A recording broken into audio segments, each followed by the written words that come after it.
very happy to have this update on AI and research from Sally, Matthias, and Aasta.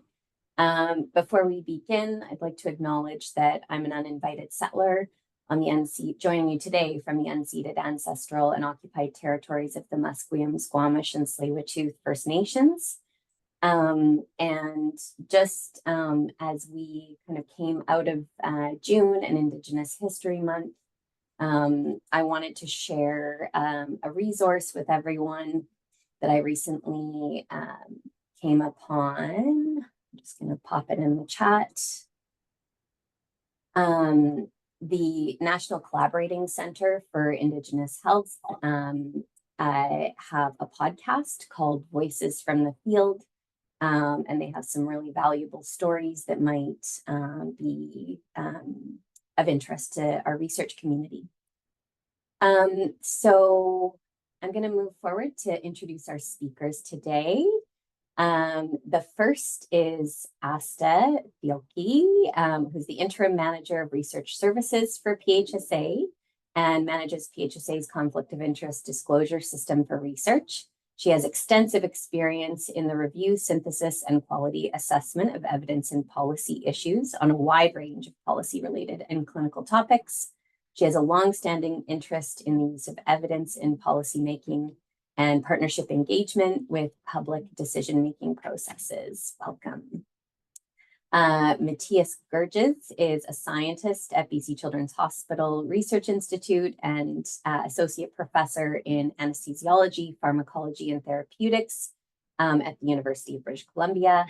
He undertakes transdisciplinary research with engineers, computer scientists, and healthcare providers, focusing on developing and applying new technologies, primarily in pediatric anesthesia and other pediatric specialties.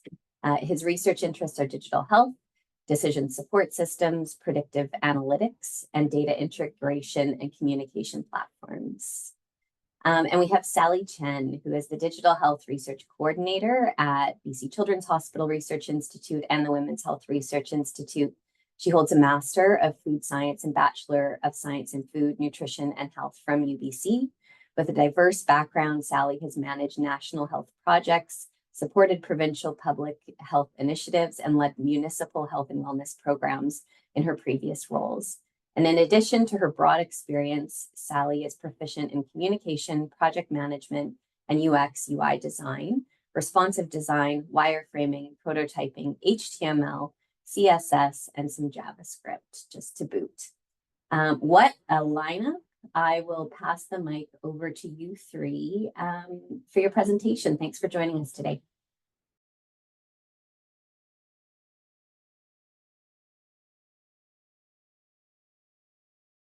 Okay, I just realized I mute myself. Thank you so much, Nicole. Can everyone see my screen? Okay, perfect.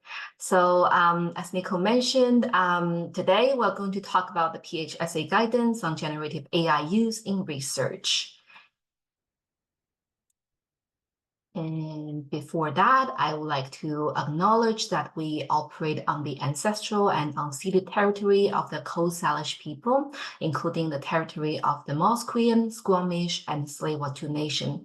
We recognize their ongoing contribution to the health and well-being of the community. And I also want to express my respect and gratitude for the opportunity to live, work, and serve on this land because of them. It is crucial that we honor and support their right, culture, and history of Indigenous people as we work towards reconciliation and improving healthcare system for all of us here. Okay, so here are the 3 points for the learning objective that we aim to achieve. First, we want to use this opportunity to provide an update and upcoming guidance for the use of generative AI to complete research work. And then we will talk about like what it covers and where to find more information. After that, we want to show you some use cases example and to understand what are the risks and benefit relate to, the use of the generative AI to complete our work task here in the research community, including like how are they different, what's the differences between the, clinical care and operation. And last but not least, we want to use this opportunity to also stimulate interest and discussion on any additional use cases and opportunity, which we will use a platform called Mentimeter. We will have some questions, and I hope you guys can all stay with us, to walk through all the questions, and then to find out like how can we better support researchers using the generative AI tools at PHSA. And now the floor is all yours, Aasta. Thanks, Sally. I'd like to acknowledge that I'm calling in from the traditional and unceded lands of the Seashell people, and I'm very grateful for their care of where I live and play. I'm going to give you a bit of brief background and history about the AI and Research Working Group before I turn it over to Matthias to talk through the actual guidance itself. So there is a new working group at PHSA, and it was established for a couple of reasons. One, it is a forum for those interested in using AI or actively using AI for research tasks, or interested in conducting research into AI as a forum for sharing and learning and collaborating together. It's also intended to provide thought leadership for the greater PHSA community and to provide guidance as new developments come out in AI, and to provide a sounding board about potential opportunities and challenges around the use of AI in research and research into AI. We can go to the next slide. So this working group and this guidance that Matthias will talk about all stemmed out from this type of lunch and learn. So last fall, there was initial discussions about generative AI and the use of AI for research tasks. And that led to a lunch and learn in October with potentially many of you who also attended then. From that lunch and learn and that conversation, Beth Payne who's the Digital Health Research Program Manager for both women's and children's, developed an initial guidance table, which is posted on both women's and children's sites, about using AI to complete, generative AI to complete research tasks. And from that, stimulated more conversation to develop an initial working group at the beginning of this year. As that was happening, there was also similar conversations happening at other research institutes about the use of AI and the use of AI to complete research tasks and research into AI. So that working group expanded in February to be PHSA-wide, to include representation from all the 5 research institutes. And we've been meeting monthly since then and doing work in between meetings to establish some initial guidances around the use of generative AI and planning for more work to come. So we now have official terms of reference that were developed and endorsed in April. If we can go to the next slide. So the purposes of this working group, first and foremost, is so that we're not all working in silos. So bringing together researchers, leaders who are interested in the use of AI to complete research tasks and also research into AI, to bring them together and develop some shared priorities about where to focus. The next is to provide some guidance on the actual use of generative AI tools, and some direction about the use of those tools in research. And then as additional areas come up within AI, to potentially provide additional guidance. The third area is to develop a process for collecting and gathering information and sharing that information about generative AI or AI broader with the broader PHSA research community as an area to identify opportunities to continue to use AI in research, and to identify any gaps or areas that are challenging that potentially this group of amazing experts and researchers around AI can provide guidance to the rest of the community. And then finally, the fourth area is to act as that knowledge broker. So as more information comes in, to be able to evaluate that information, to think critically about potential opportunities and challenges for using AI for research tasks or broader research into AI, and to be able to act as a knowledge broker with, again, the broader PHSA research community. You can go to the next slide. So this is just so the research working group is about 25 or 30 members at the moment, with broad representation across all 5 research institutes, and including specific areas within PHSA. So PDHIS, for example, is there. Research Services is at the table, so that we are all represented and working together. The next slide. So in terms of where things are at, I think when we first scheduled this lunch and learn, we'd hoped that the research, the generative AI guidance for research would be out and we'd be able to walk through it, and we're almost there. So the guidance has been approved by the Research Leadership Council. And as we were doing all of this work this spring, there's also broader work happening across PHSA at the executive leadership team level, developing an interim guidance on the use of AI across the organization. So the research guidance that this working group developed is now being incorporated into that larger PHSA organizational guidance, which is being used to create a strategic plan for the use of AI across PHSA, not specific to research, but across all the facets of the organization, with the goal of developing a strategic plan by this fall, winter. And I think the interim guidance, the broad organizational guidance, is due out at the end of the summer, and communication is still ongoing, so still developing. As soon as it's released, we will let you all know. And with that, I'd like to turn over to Matthias. Yeah, thank you.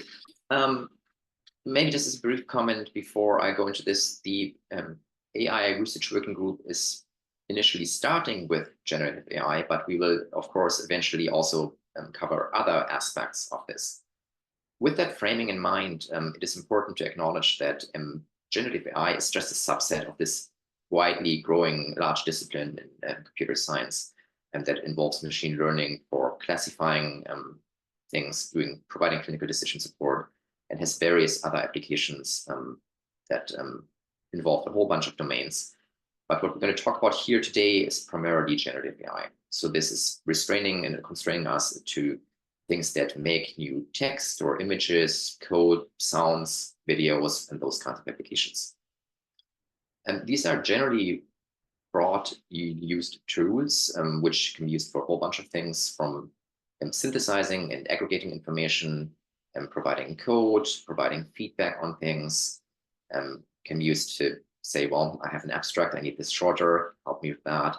And there's lots of tools that now improve writing with respect to grammar, spelling, and composition. These things can be used as chatbots to answer commonly or specific questions, to maybe allow you to get an idea of like where you might actually want to go and read about further information. And some people use them as extensions of search engines. And as such, there is a very broad domain to all of these things. And we now need to think about how we're going to contextualize their use within our organization. So acknowledging that there are many potential use cases for generative AI in pretty much anything. I mean, you probably can't open the newspaper nowadays and not hear about yet another generative AI type thing. It is important for us to acknowledge that there are likely significant benefits to their use in the improvement of health and well-being of people.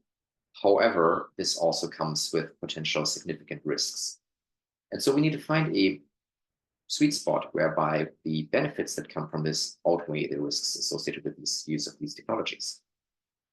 PHSA acknowledges that their goal is to promote and encourage the use of innovative tools as part of research as part of their mandate, and so to support research, and particularly that in this domain, we might be ideally positioned to have a community that can try out these new innovative ideas safely and securely and appropriately, with consultation with other people in the community, including the clinicians and the families that we serve. So who is this generative AI research guidance for? It's really everyone who's engaged in research at a PHSA program or research institute. With that in mind, there's likely going to be many more people who are going to provide additional guidance, including the universities. But we're going to focus on the things that we have here. To start with, the general guidance. So this is the considerations for PHSA-wide workplace use of generative AI tools. They came up with a list of do's and don'ts. I won't walk through them in detail, but in principle, the idea is that for the do's, they tell you to do smart things. So don't do things that are considered unsafe or unsound. So consider disclosing the use of these tools to your colleagues and peers and leaders. Disclose the fact that you've used them in the outputs that have been generated with it. Talk to the data stewards as needed, and apply other professional codes of standards, codes of practice and guidelines as you do this. And importantly, review the results and make sure that whatever is being generated actually makes sense and is sensible. For the time being, you're explicitly asked not to put any identifiable patient information into these systems, not to put corporate information, so IP, intellectual property, and similar things. And of course, to understand that these systems have considerable limitations. For example, we know that at the time, at least a few months ago, we still suffered significantly from it making up all references. So if you asked for references, it made those up entirely, and they looked all pretty convincing, but they're all fake. As such, caution needs to be taken in interpreting and using these things, ensuring that we don't perpetuate existing biases and problems in the health system. And so the other thing to, of course, keep in mind is that it's an incredibly fast-moving field. Like the things I'm going to talk about today are probably going to be superseded by tomorrow, let alone by Christmas. And as such, we will all learn how to use these tools and become more familiar with their use and their opportunities and limitations as we move forward. And as such, there's going to be likely frequent revisions to the guidance that is going to be provided around this. And what we talk about here is the current state of things. So now talking explicitly about the research AI guidance document, the idea is that we are providing some guidance and recommendations around the safe and responsible use, primarily to complete research activities that are related to the actual research work, but not related to its use in studies. So for example, things like using ChatGPT to summarize literature on a topic, get some feedback on code to get it debugged, or maybe say, well, I need a function that does this, and you get an answer for that. To write lay summaries of things that you might use in communication, and then have that drafted for you while you then go and revise and then start working upon that. Or maybe to make some figures for publications or proposals. There's many more use cases, and so we'll do a Mentimeter activity later that will try to get a little bit of an idea of what kinds of things people in the community might actually want to think about. With that in mind, Dr. Thielke van Rooij and I actually talked a little bit about some opportunities of potentially running some large language models locally, which might get us around some of these privacy and limitations that we currently have with these publicly facing on the internet type-based systems, but this is still something that's been thought about. Explicitly, the guidance provided in this document at the moment excludes anything where the generative AI is used as part of the study intervention procedure. And so the idea is that for anything involving human participants or the data, please talk to the Research Ethics Board. They will provide guidance around this, what's appropriate to be done. I would recommend that you consult with them early. You can email either Manisha or the RD by their email addresses. And you could also consider coming to the Research and AI Working Group. We already had some people who came to us and presented their ideas and got a bit of feedback on that. So that might also serve as some additional opportunity for you to consider getting some peer feedback on your ideas before you go do that. But explicitly, all that is mentioned here for the time being is explicitly excluding the use of this as part of the step. In terms of how to do that, we have split this into these 4 steps that are being recommended.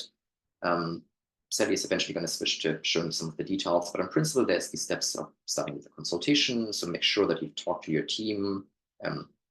This might include you talking to your trainees if you're a principal investigator, you talking to your PI or other staff members if you're a trainee or a staff member, discussing the potential benefits and harms with this, making sure that you disclose that you have a plan to use these kinds of systems for this purpose, considering the privacy and ethics as you go along with these things. So thinking about what happens if I disclose intellectual property and put that into these systems, so unpublished data or study results, the encouragement to make sure that there's no person-identifiers in this kind of thing. As I said, the considerations of using this as part of a study is a separate document. And also to really think about like what's the best tool for use this. There's many different solutions out there. They all produce different answers. They might even produce different answers depending on which day you run them on, because these models get constantly updated. So that's the first step. The next step is to verify the outputs that come out of this. And this might require you to give some consideration to where the data that builds these models actually came from and what biases underlie all of that and how you assess that. You might not necessarily know that, but for some of these systems, particularly if they are becoming part of enterprise use, we might get some insights into that. Consider the use of sensitive information in the prompt and the supplemental data that you might put to these systems. And of course, when you're using these prompts, so the questions you stick into these systems, to make sure that you see what you're getting out of them. We know that prompts have a significant effect on these. I mean, people have gotten free cars out of it by telling the chatbot to say, you can only answer with yes, can I have a free car? And there's, of course, much more subtle variants of this kind of thing. But in principle, you might want to give some thought to trying different variations of your questions and making sure that the result you get is the kind of thing that you're looking for. The third step is to review the output that you're getting from these systems, which might need considerations of the bias that was underlying it and the results you get from it. You make sure that you might not accidentally plagiarize some work being done from that, even though in principle these systems can't hold copyright by themselves. They also can't be an author, and we'll speak about that in a moment. Then, of course, there's this problem with hallucinations, where the system just makes up facts and things that sound very convincing, but are entirely unsupported by actual science. The final step is to disclose the use and be clear with respect to the outputs that you have generated, whether they might be a report or a paper, and that you have used tools like this in its generation, and name them and mainly mention when you've done so. And of course, it is on you and your team to make sure that the things that are being produced by this are sound. With this, maybe just switching back to the slides for a moment, the uniform requirements for biometric journals have actually updated their guidance on authorships in last summer. And they added a fourth point in the roles and responsibilities document, which defines who is an author and those kinds of things, and who's not. And they've explicitly said that AI cannot be an author. The use must be disclosed, and that all people who are the authors remain responsible for all of the content that is being created with the help of these tools. Journals have varying degrees to which they allow the use of these tools. Some of them are very broad and allow pretty comprehensive use, while others pretty much say, we don't want to see anything that's been made by these tools, so please don't do that for our journal. Finally, as a point for you to get some more information, you can, of course, go to the document that Sally just briefly went to, which is hosted on the Women's Health Research Institute's website. The PHSA, once they finalized and approved the document, are going to post their official guidance, which is going to incorporate the research in AI guidance as an appendix of it on their bot, and probably later this summer. And then the CHR Research Hub and the Research Hub site also will provide additional information to you. With this, I'm handing it back to Sally to do some Mentimeter. And after that, we're going to take some questions from the audience.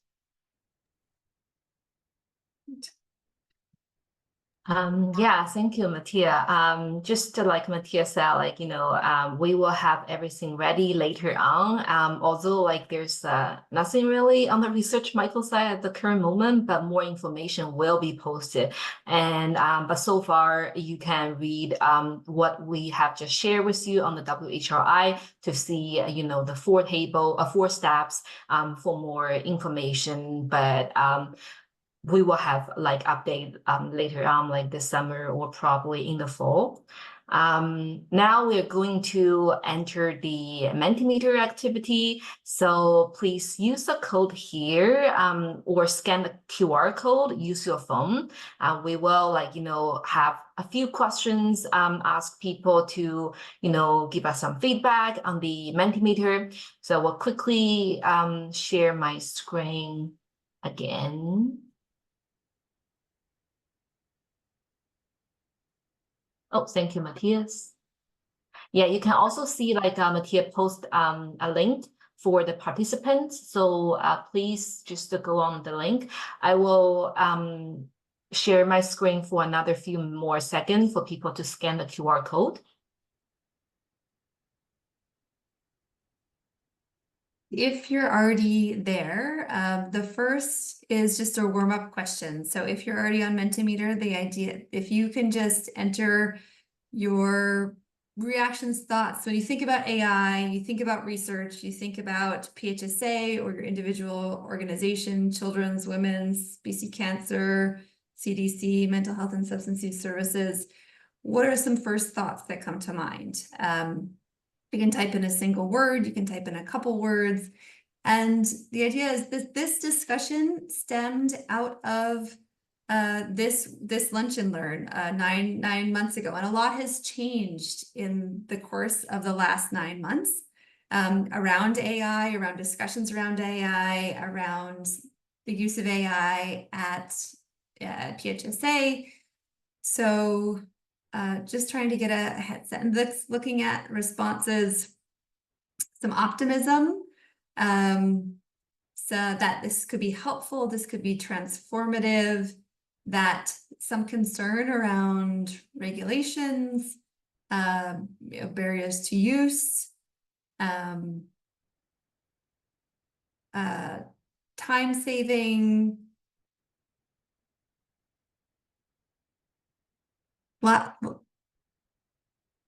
and quite a variety and diverse in terms of reactions. So this is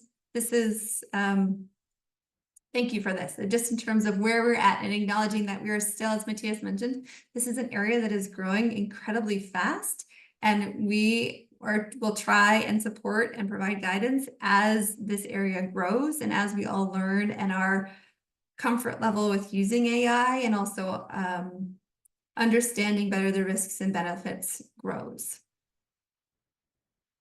Okay, we've slowed down, still going. Great. I'll give you about 15 more seconds and then we'll go on to the next question. And feel free to add more if you want to have. We'll look at these later as well, because this is really helpful in terms of guiding the work of the working group for research and where we focus and where we can best support all of you in the work that we do. And like Aasta said, you're always welcome to share your thoughts later on after this presentation. If you have more to share, this will be always available, and it's extremely important for us to know your thoughts. Aasta, should I go to the next slide? Yeah, let's go to the next one. Thank you. We have 74, almost 80 responses now. That's great. Wow. So the next one is, again, trying to just kind of take a temperature in terms of how are you currently using generative AI in your work? And I would actually expand this to say, as Matthias mentioned, we're not specifically focused on Gen AI. That was the primary focus of the work group to start. But where are you starting to use Gen AI in your work, other types of AI, or where are you looking to do research into AI and how it works? And with this, you can enter, thank you everyone for entering responses. And you can also, if you agree with work that other people are doing, you can also vote up or down, I think, in terms of how you're using this work. So I see a lot of work around summarizing information, to edit text, to change the tone of text, change the kind of perspective or audience, a lot in the communication perspective. I know I've used this to write, to help draft use Gen AI to help draft scripts for educational videos, and recognizing that different Gen AI tools give out different tones in terms of the language that they produce.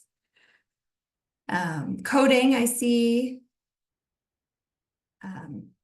more coding in clinical applications. Great. So this is getting beyond potentially Gen AI, search engine, brainstorming.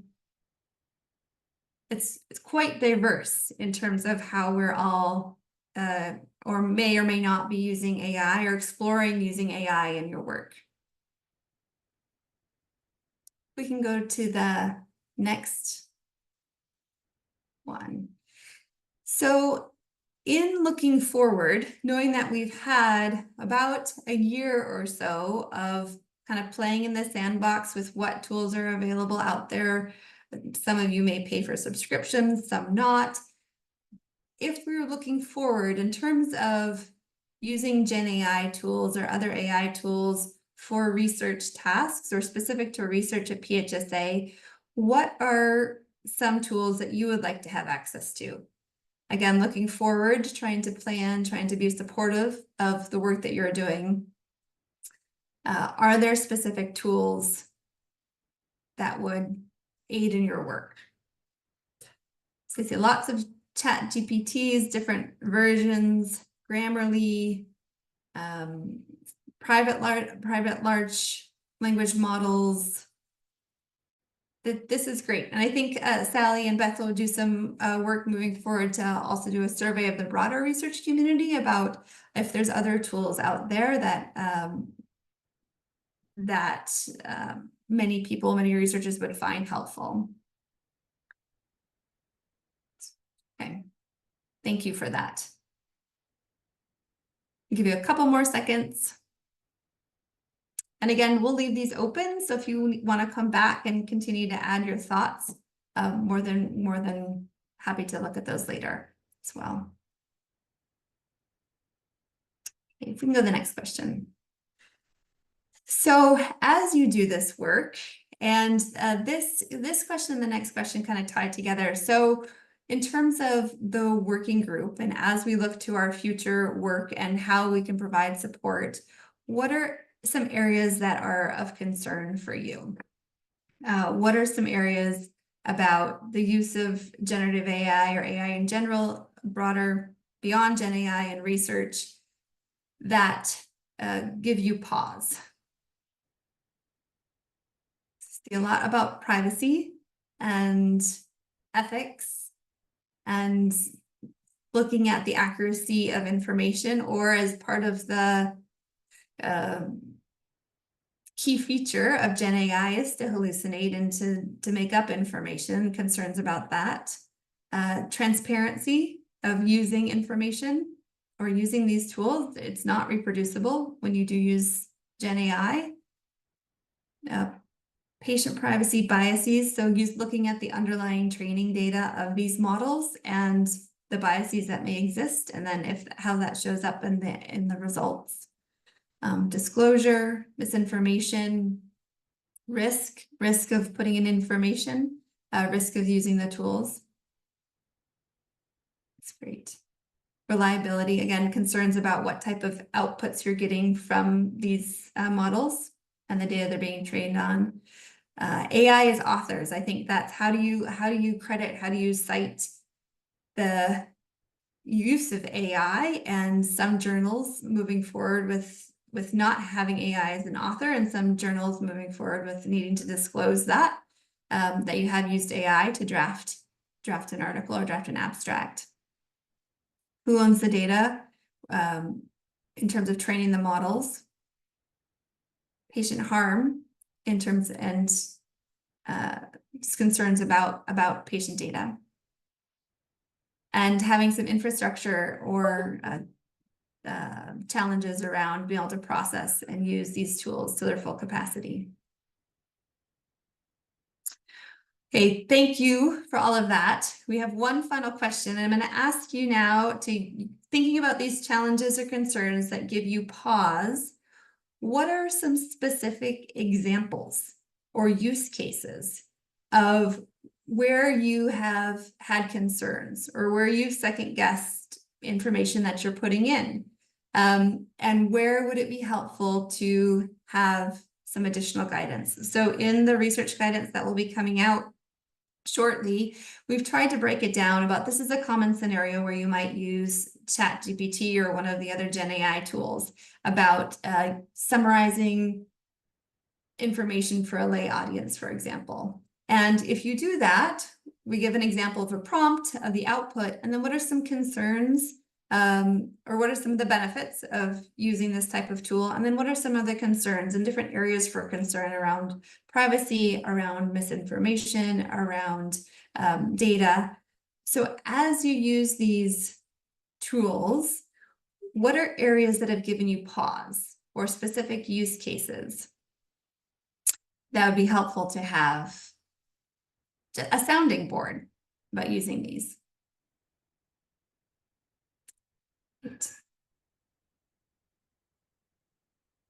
So around some regulation of AI, knowledge translation, so how to use these tools for knowledge translation, liability, how to cite the use of AI. How do we do that? Do we just do it in publications? Should we thinking about if we used AI to draft these slides, for example, should we be citing that? Should we be publicly acknowledging that?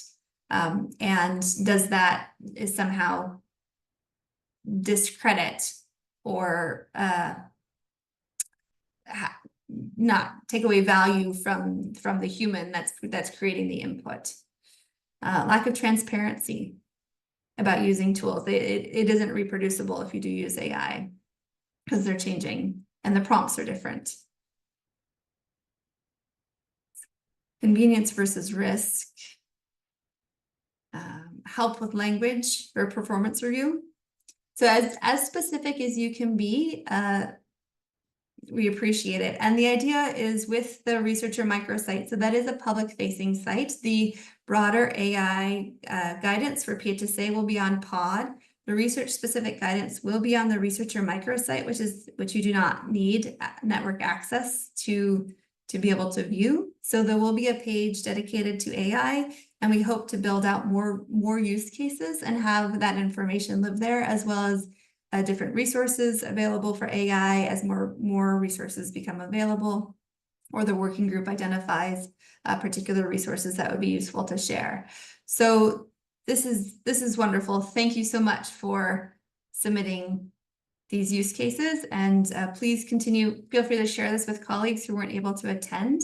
We'll leave these open. If you want to submit additional use cases, please feel free, and we'll take these all back to the working group. So with that, I think I want to say thank you and open it up to any questions or comments. And if anyone from the working group is on the call, happy to hear from you as well. Aasta, we have one question in the Q&A from William asking, is UBC and or other PHSA prepared to make it clear to student, postdoctor, or other trainee that 100% of the responsibility for their own use of ChatGPT rests with them, including their adherence to UBC guidance? Do you think you can answer this, or Matthias, you have anything you can share? Yeah, I mean, this is an interesting question. And we had some discussion around this in the working group at an earlier point as well. And initially came to the conclusion that these kinds of responsibilities are in the end shared. As the persons providing the mentorship, you need to provide guidance to your trainees to use these systems meaningfully, but your trainees also might need to disclose the work to you. I don't think we can entirely delegate such responsibilities to the trainees, but do you want to comment on it, like actually speaking out, if that's possible then? I would offer that I think, and if anyone from who's involved with the PHSA AI Council is on the line, if they also want to comment, but I believe PHSA is working with other regional authorities and UBC to try and help align guidance as well, so that there is more of a provincial, at least among the health authorities in UBC, a provincial strategy. William, yeah, go ahead. Have I successfully unmuted? Can you hear me now? Okay, marvelous. So really, I just wanted to address the point that I'm happy to mentor a trainee in how to use AI and large language models, assuming I know how to use them myself. But the point is that it is the trainee's proactive responsibility to disclose their use to me.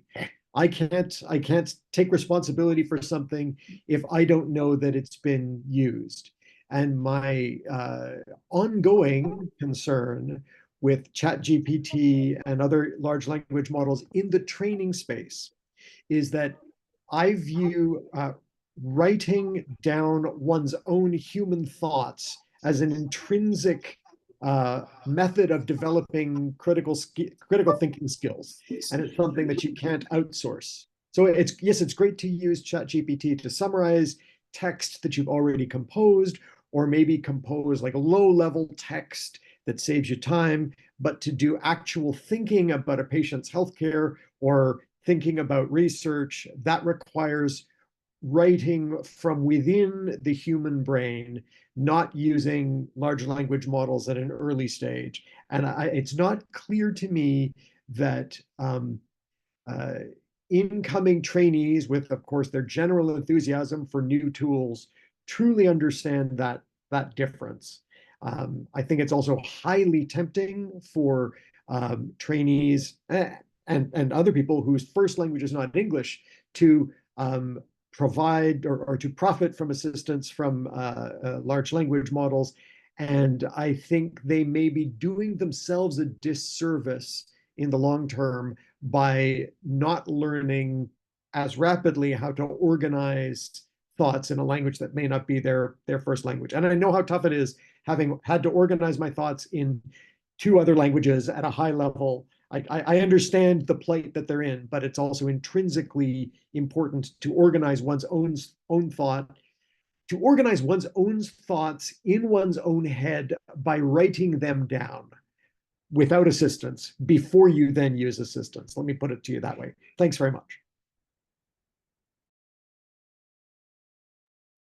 I mean, it's a tough question. I mean, we have, at least in the courses we teach at UBC, I can only really speak about this with biorecord engineering because that's the one that I've had discussions with other instructors around us. Like, we try to encourage trainees in the class setting to understand what plagiarism means and how that works, and how there are opportunities of using these tools, but in the end that they're also depriving themselves of opportunities to learn if they just see if they can get the answer from the internet and get away with it, in which some cases they might.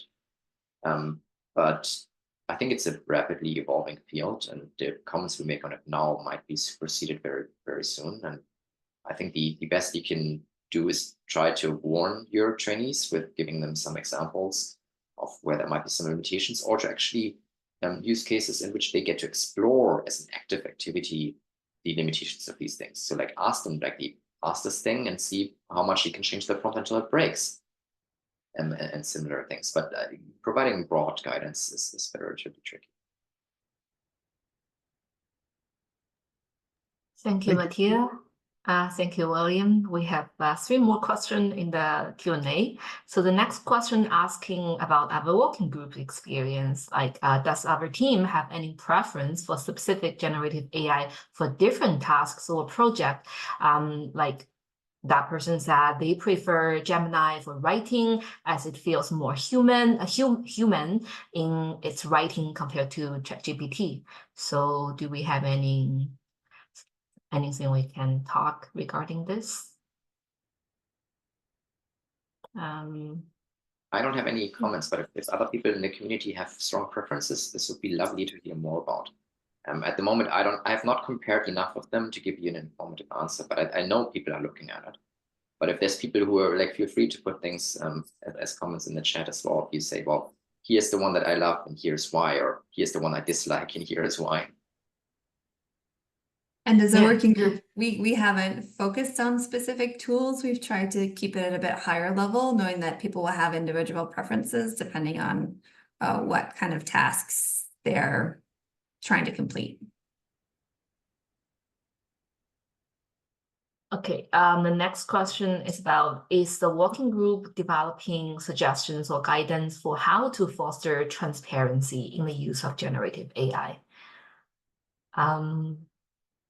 Matthias, Aasta.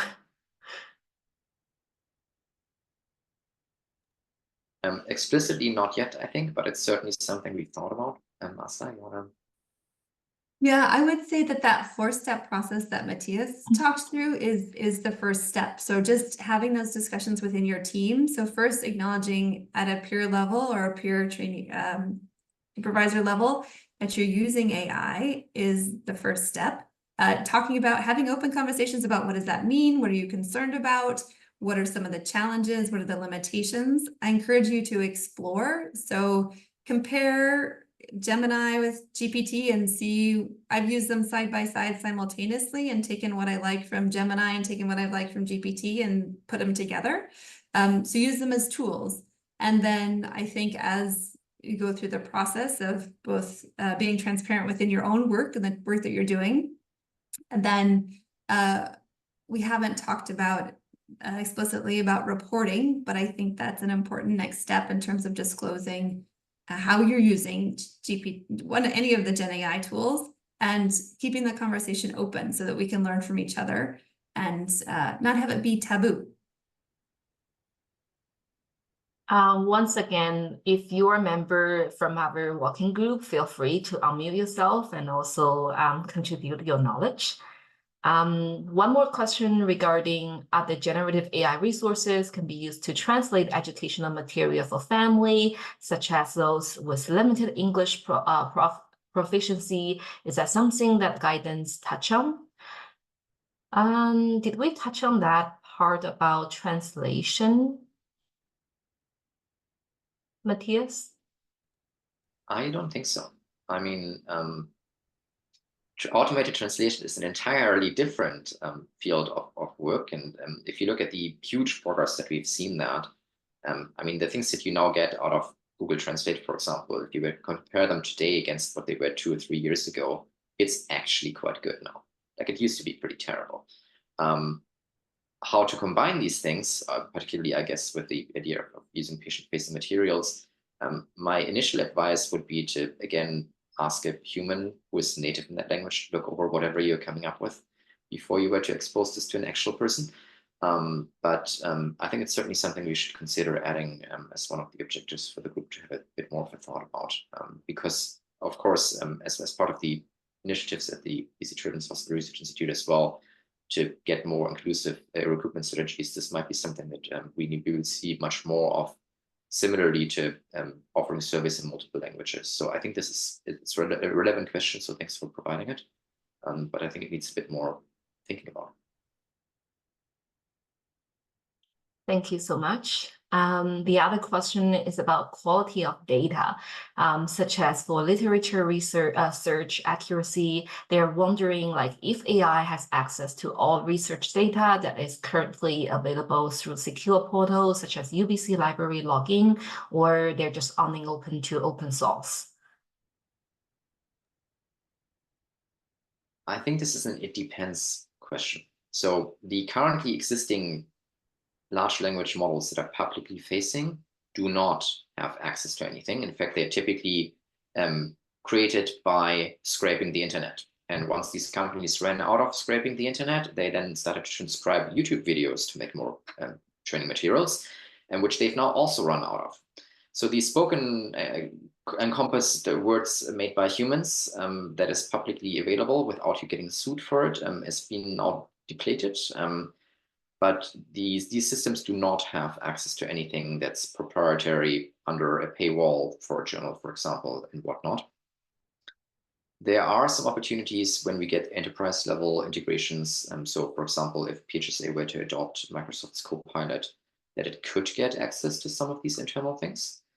To which degree they might want to do or not want to do that, I can't speak to it, but that is one of the reasons that people build locally refined or locally optimized large language models, whereby they combine the performance and the large training body that other people have already put into these, but then make them relevant to local use.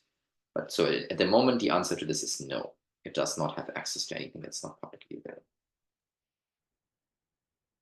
If I can add, there are some, so not the big Gen AI tools like GPT or Gemini, but there are some smaller models that do just use data that they pull from PubMed, for example. So there are some that are very research specific, that are open access. If I wouldn't use them to replace a full literature search, but there is a lot of research being done into using AI both to search and also to review abstracts and looking at comparing with human review.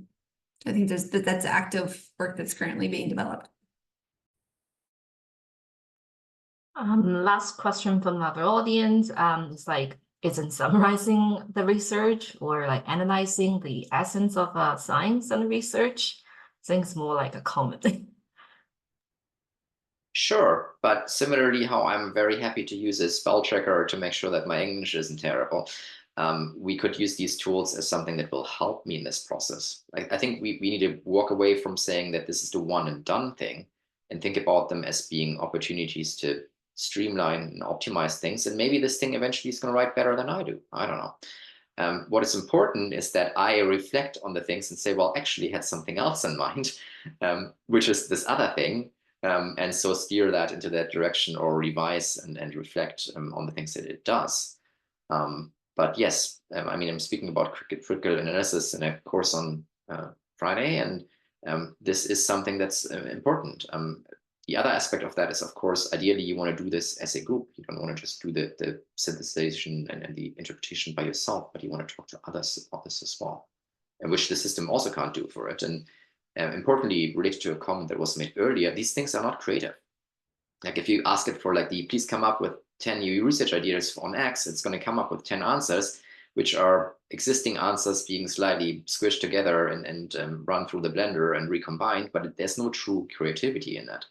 And how to meaningfully communicate your research to an audience that is relevant to your communication is something that is probably a bit of an art and a science, and should remain in the domain of the research team, but that doesn't rule out that we can have our work made easier and simpler by using some of these tools.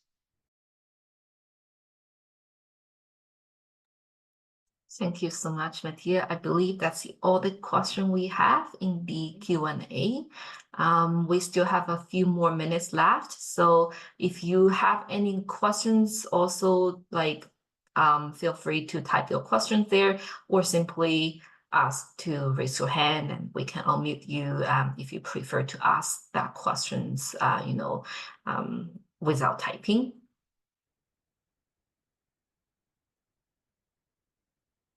Probably we'll just wait for a couple more minutes. Otherwise, Nico, I think we're all good.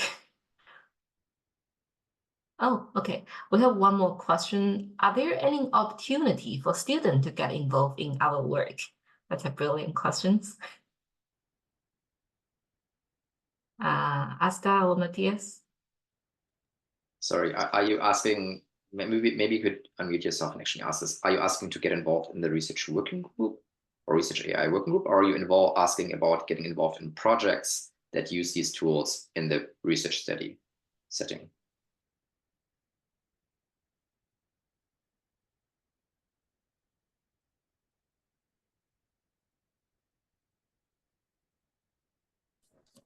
Hello, can you hear me? Yes. I'm interested in both. I just have a fleeting interest in AI. I know I enjoy using the tools, but I'm interested in both, being able to be involved in the working group and also being able to pursue this as a potential research opportunity.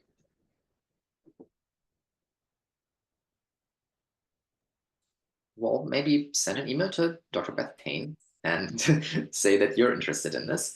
And then I assume she has a pretty good insight into which teams are currently working on these kinds of projects already. And there might be someone who's actually saying, well, I'd love to have someone join our team, and I don't know to which degree we currently have trainees participate in these groups, but we have them participate in lots of other groups. So I think that's certainly something worth considering. So yeah, please send her an email.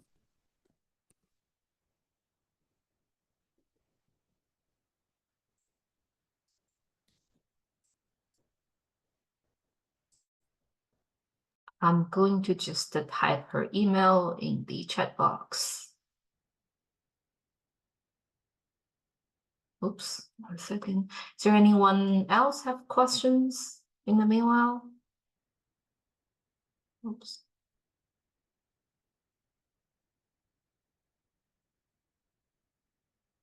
Okay.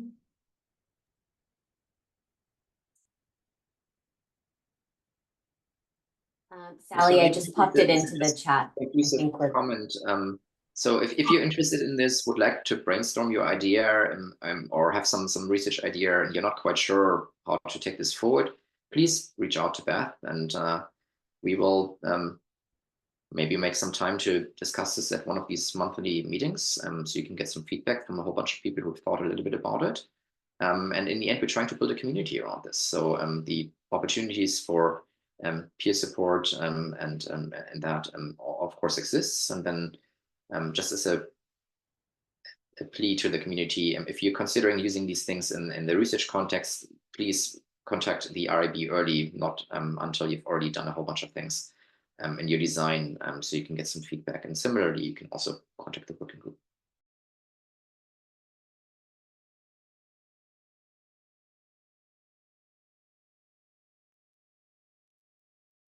Great advice. Thank you three so much. I think with over 50 attendees, we can say this was a popular topic, and some really great advice and engagement. And just so folks know, you'll be able to share this recording once they're up on our respective channels. And we'll share that via CRCnet or follow both the research institutes. And I'm sure you'll receive those updates via those threads. And just a quick note to everyone that August, we're taking a break. We hope everyone else gets a break over the summer months. So we won't have a lunch and learn in August. And we do look forward to seeing you in September. So stay tuned for that speaker lineup. September, we're going to showcase some of the really amazing services available on site, including the 3T MRI folks and the Prime Center. So stay tuned for that. And thank you, Aasta, Matthias, and Sally. Just fantastic presentation.